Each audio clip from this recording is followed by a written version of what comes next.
Jangan lupa untuk subscribe dan nyalakan lonceng notifikasinya. Pemirsa, jelang Hari Raya Idul Adha, penjualan hewan kurban di Jakarta mengaku mulai mengalami peningkatan pembelian hewan kurban. Pengelola sentra penjualan hewan kurban bahkan menyiapkan sertifikat bukti kesehatan hewan agar meyakinkan masyarakat untuk membeli hewan kurban. Berikut kita simak liputan dari Muhammad Reisha dan juru kamera Dirham Syah dari sentra penjualan hewan kurban di Kebonjeruk, Jakarta Barat. Penjualan hewan kurban mulai mengalami peningkatan sepekan jelang perayaan Hari Raya Idul Adha. Seperti yang terlihat di salah satu sentra peternakan hewan kurban di kawasan Kebun Jeruk, Jakarta Barat. Di sini sejumlah pengelola mengaku memang bahwa penjualannya sudah mulai meningkat dan peningkatan diperkirakan akan terjadi utamanya pada 3 hingga 4 hari jelang Hari Raya Idul Adha. Dan sapi-sapi di sini didatangkan dari Bima dan juga sudah melalui proses pemeriksaan kesehatan sebelumnya. Untuk sapi-sapi di sini dijual dengan kisaran harga mulai dari 15 juta rupiah hingga 30 juta rupiah. Sementara untuk kambingnya ini dijual dari harga 3,5 juta rupiah hingga 5 juta rupiah begitu di kawasan sentra peternakan hewan kurban di kawasan Jakarta Barat ini. Dan saat ini pun juga dari pihak pengelola dari sentra peternakan hewan kurban ini selalu menjaga kesehatannya dan memastikan bahwa seluruh hewan kurban yang dijual ini terbebas dari wabah penyakit mulut dan kuku. Untuk informasi selengkapnya kita akan langsung tanyakan ke Pak Arifin, salah seorang pengelola ya Pak di sentra peternakan hewan kurban ini. Pak Arifin, bagaimana sebenarnya memastikan bahwa seluruh sapi-sapi di sini sudah terbebas dari penyakit utamanya yang saat ini ada wabah penyakit mulut dan kuku, Pak Arifin? Baik, ya.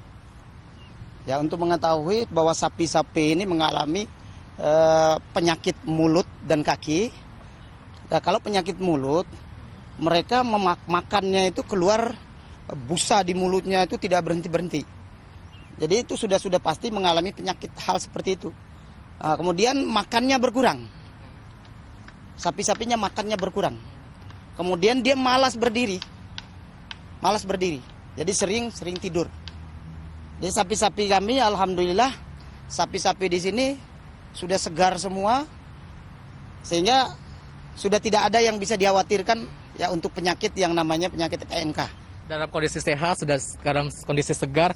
Berarti ini udah ada hasilnya ya Pak? Ada bukti yang diberikan surat gitu ya Pak? Mendapatkan surat keterangan kesehatan ya dari pengiriman hewannya, bahkan diberikan sertifikat pelepasan karantina hewan. Itu dari Kabupaten Bima. Sudah diperiksa dari beberapa wilayah termasuk di Banyuwangi itu sendiri. Baik, terima kasih Pak Arifin, salah satu pengelola dari sentra peternakan hewan kurban di kawasan Kebonjeruk, Jakarta Barat. Dan memang pemerintah Provinsi DKI Jakarta sudah mengantisipasi untuk penyebaran penyakit mulut dan kuku bagi hewan kurban yang masuk ke DKI Jakarta. Pada Jumat lalu, Gubernur DKI Jakarta Anies Baswedan mengatakan bahwa ada sekitar 38.000 hewan kurban yang sudah masuk ke DKI Jakarta.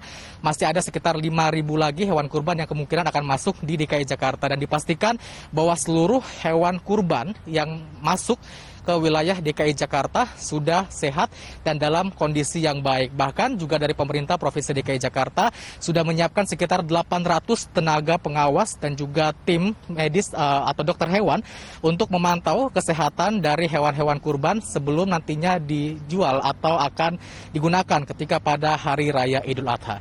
Dari Jakarta,